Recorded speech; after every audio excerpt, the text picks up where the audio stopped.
Hello guys, welcome once again to Ahmed and Maseno. This week, something really terrible happened. The Deputy Chief Justice of the Republic of Kenya, Justice Madam Philomena Mbete Mwilu, constituted a 3-judge panel to hear and determine whether the impeachment of the Deputy President Rigathi Gachagua by both the Houses of Parliament was constitutional and in order. After the Parliament had impeached the Deputy President, he moved the case to High Court.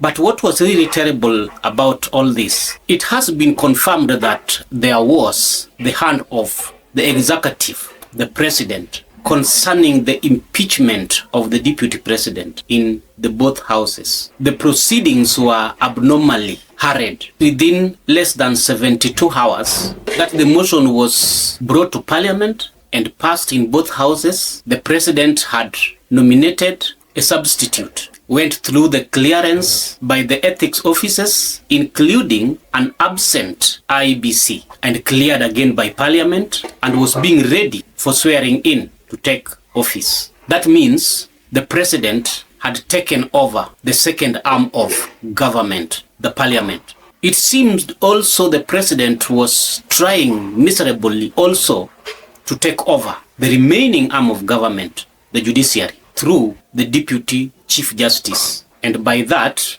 when the executive, Parliament, had already rubber-stamped the evil plot of the President, he is in a hurry to take over the judiciary also. Through the Deputy Chief Justice, Ruto has tried to take over judiciary, to rush the impeachment case of the Deputy President to pass through courts against the law. It is said Justice Mwilu constituted a panel of 3 High Court judges to hear the case. The move that raised hell through the corridors of justice, as even young and new lawyers were busting the senior Deputy Chief Justice. Under what circumstances the Chief Justice, the Deputy Chief Justice, authorize you to sit on a Saturday? Under what circumstances did the Chief Justice herself, Deputy Chief Justice herself, sit at night, in the wee hours of the night, ungodly hours, and constituted this bench?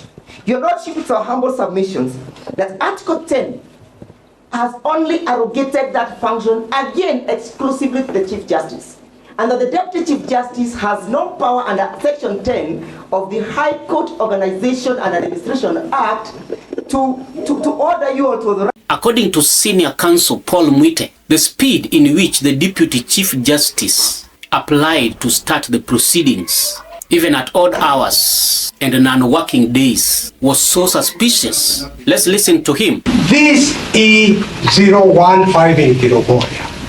The orders of your brother, Mr. Justice Mungo, were given at 4 p.m. When did the file come from Kirinyaga to go to the Deputy Chief Justice? It is 2 hours drive from Kirinyaga. When did the Deputy Chief Justice sit in the middle of the night on Friday to give directions?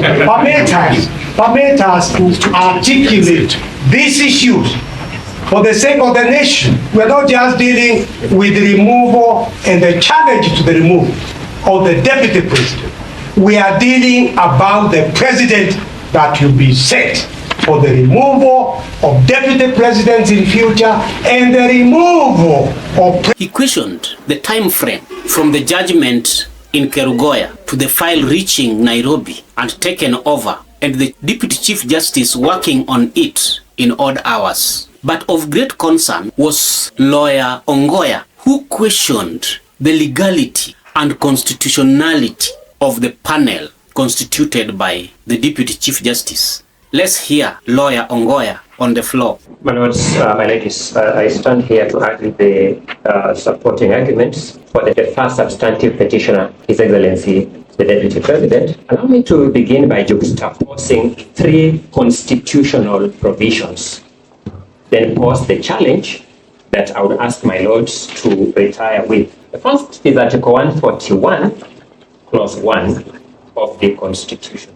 Article 141, Clause 1 of the Constitution provides, and I read, that the swearing in of the president-elect shall be in public before the Chief Justice, or in the absence of the Chief Justice, the Deputy Chief Justice. It's very clear. It says who must do and what will happen in the absence of that person.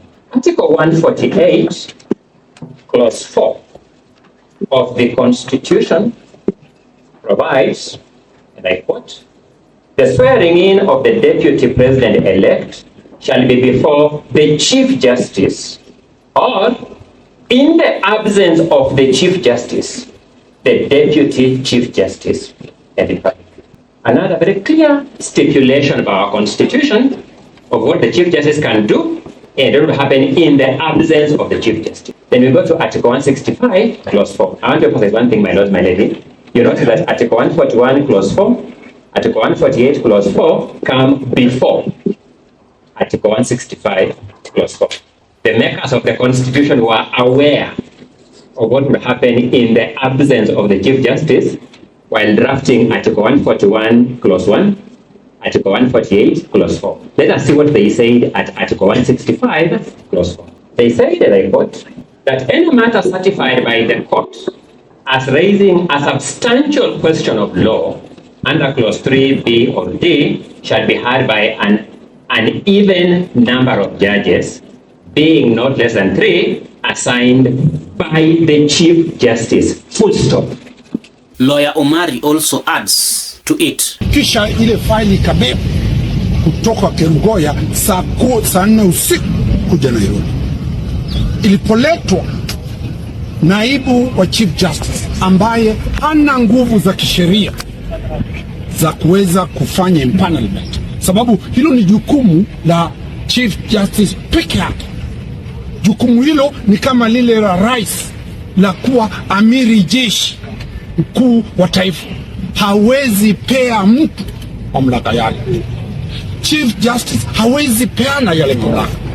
Naibu wa rais, naibu wa Chief Justice akaketi usiku, pengine saa 6 usiku, akafanya maamuzi peke yake mwendo wa saa 6 usiku kwamba majaji aliwateua 3. Wale majaji wakaketi siku ya Jumamosi. Aliye hapa ni wakili Nyaberi ambaye ni church elder wa kanisa la SDA. Tuliweka kesi kotini kupinga bunge kuketi siku ya Jumamosi. Majaji hawa 3 wameketi siku ya Jumamosi bila mawakili wa Gachagua, bila kuzingatia uhuru wa kikatiba wa kuabudu Article 32. Lawyer Teresia Wairimu also complains about cases that are being brought at night when they are at home. Hear what Lawyer Wairimu is talking about. The issue was that, and I've also talked about it, we were never informed. And any petition, any case that will be given direction, so long as I'm late, so long as there's a petitioner there, I have to be heard. And that is the law. And there's nothing new I'm saying. This is the procedure all advocates use. Why is it that I'm being ignored? I'm being notified 11 a.m. watching television, and I was very eager like any normal Kenyan. I see my petition being mentioned. I was very angry, but I decided to take a vehicle from Kirinyaga County quickly to come before this court and inform the court that that is not fair. That is not fair, and Article 50 has been violated. And this being a constitutional court, kindly allow us to participate fairly.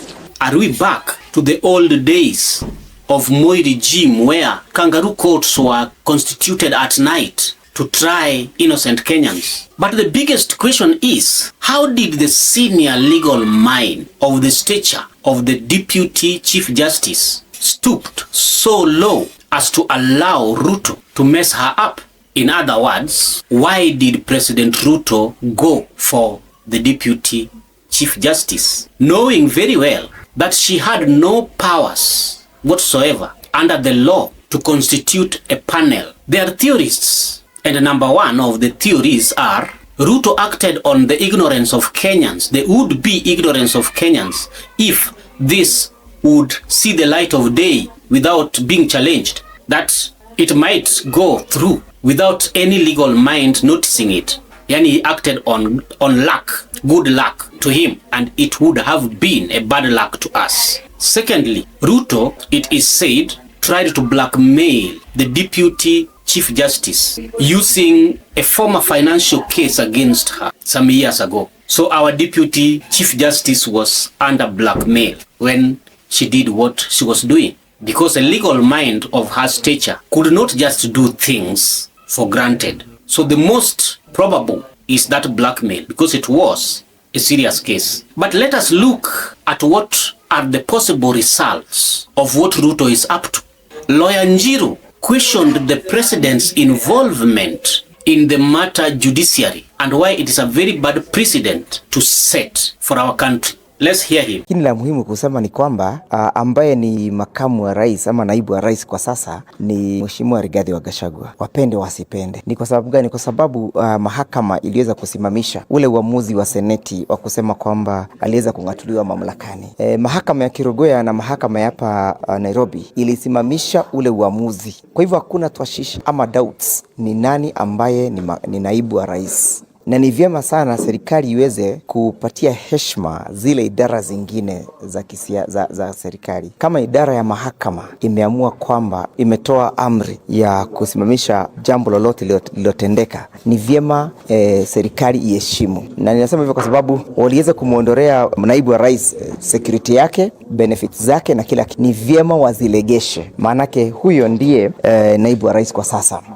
Tena leo hatujakuja hapa kuamua kesi ya naibu wa rais. Leo tumekuja kuamuliwa na mahakama kwamba naibu ama deputy chief justice ako na uwezo wa kuamua ni nani watakaye kuwa majaji ama mahakimu katika hii kesi. Hiyo ndio kesi inakuja adhuhuli ya leo ili tuweze kuamuliwa. Alafu tukishaamuliwa kwamba kuna zile strategy zetu pia tutaweza kuendelea nazo, na tuko tayari na tumejitayarisha. Manake hii sio kesi ya Rigathi wa Gachagua. Hii ni kesi ya Wakenya. Tukikubali serikali ije ivunjavunje katiba vile inavyoivunjavunja, hakuna mtu atakuwa safe katika hii Kenya. Nobody will be safe in this country. Kwa sababu watakuwa wanavunja sheria, wanavunja katiba vile watakavyo. Kwa hivyo hii sio kesi ya Rigathi wa Gachagua. Nimeona kwamba sasa hata wamesema mpaka makanisa ati watakuwa wanapeleka summon zao kwa chief ama DU ama OCS ati waangalie kama kwamba zinapiga serikali. Hii serikali tutaendelea kuipiga kabisa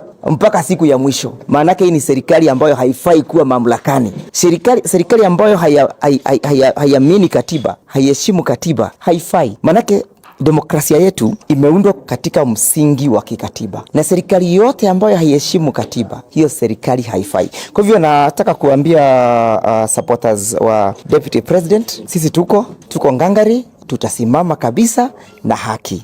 Itakuwaje mahakama inapatana usiku? Itakuwaje mahakama inapatana siku ya Jumamosi? Itakuwaje? Yani wewe uko kwako nyumbani na kesi inaendelea usiku. Kesi yako inaendelezwa usiku. Kama tutakubali ifanyika katika hii kesi, nini kitachokuzuia yako isifanye usiku siku nyingine? Unanielewa? We are here to demonstrate and to dramatize that this country is governed by the rule of law. Na ile haraka yule Ruto alikuwa nayo huko bunge na huko Senate, asifikirie ndio atakuwa nayo hapa mahakamani. Hapa ni field nyingine ya kuangalia ama vile Senate ilifanya na National Assembly ilifanya ama ilifanya kulingana na kisheria. Na aache kupatia mahakama zetu pressure. Aache kuinterfere na independence of the judiciary. Na tunataka kujua ni nani alitoa amri ya mahakama ikae chini usiku kudhibitisha hii kesi. Who said that? Who gave that order? Who gave that authority? According to him, Ruto has succeeded in taking over the opposition, and he has succeeded in taking over the second arm of government, that is parliament, because already the first arm of government, the executive, is singing his praises. Now, Ruto is on course to take the third arm of government, the judiciary. Ruto wants the judiciary in his pockets. And what does that mean? If the country has no opposition, the country has the watchdog, which is parliament. Under Ruto, the country has the executive appointed by Ruto and can be fired by Ruto. Then, what Mr. Njiru is saying is, if Ruto already has the opposition in his pockets and he is the appointing authority of the executive, that means the executive are already in his pocket. He already has, and he has whipped the entire houses of parliament and are singing his praise, are doing his bidding. There's only one arm of government remaining, and that is the judiciary. And this is the strongest. The judiciary is the strongest of all arms of government. And if Ruto pockets judiciary, Kenya is going from the orange to banana republic. Lawyer Ongoya asked the bench or the panel which was constituted by the Deputy Chief Justice to disqualify itself. Can the Chief Justice, for example, be virtually absent? Is it possible that the Chief Justice of Kenya distinguishes herself as the first person to be absent virtually? Wherever she is, at home, in Europe, in Asia, in Australia, in Kenya, wherever it is, can she be absent virtually? The answer is an emphatic no. That in the virtual space, it is difficult to justify absence. Is the Chief Justice disabled? At least it has not been suggested by the applicant nor the respondent that the Chief Justice is disabled. And therefore, even looking at the Conchella decision, none of the preconditions cited there to justify the limb of administrative has been met. In which case, the Deputy Chief Justice has no basis upon which she could have taken up the charges to constitute this bench. In a virtual court, my lords, and we must be very careful about this, but the interface between litigants at the judiciary in this technology space is the CTS, the e-filing system. There are no directions from the Deputy Chief Justice in the e-filing system that we are interacting with. None whatsoever. Is the judiciary immune from the principle of transparency and accountability? It is not. If the Deputy Chief Justice makes such a consequential move as taking up the powers vested expressly in the Chief Justice, that's a matter she must, number one, expressly disclose by lodging it in the CTS for us to interact with. Number two, provide reasons for taking up that role. In that direction, we ought to have seen a decision saying, for the following reasons, I take up this role of the Chief Justice, then proceed to give directions. In the absence of that step, my lords, you have stood up as individual judges, as some of the greatest defenders of our Constitution. That character you have established in the past demands that you look at the Deputy Chief Justice in the eye and say, you may have been well-intentioned. You add. You fell short of the constitutional standard, and therefore, by virtue of Article 2 of the Constitution, what you did was null and void. Our seating, the three of us at this bench, is null and void. We must down our tools at that juncture.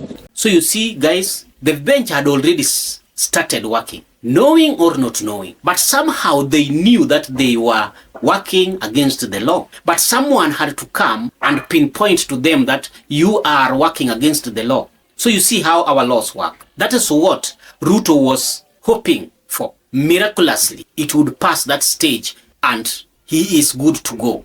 So guys, you can see Ruto is on course to take us back to Moi days. We are being told now that churches, if you have to make a sermon, you have to pass the sermon to the chiefs or to the provincial administration for them to ascertain whether you are against government or not. What law is that? If Kenya is going to sleep, all the milestones we have made will be for nothing. I think this is the time that Kenyans should stand up and say no. We should not leave those lawyers, those great lawyers like Paul Mwite, those great lawyers like Ongoya, those great lawyers like Njiru, those great lawyers like Omari, those great lawyers like Wairimo. We should not leave them on their own. We should support them. Kenyans should support them to make Ruto to come back to his head, because I think he has lost it. Anyways, thank you guys. These are just my take. If you have not subscribed to this channel, please go ahead and subscribe, like, comment, and share. Until we meet again. Thank you.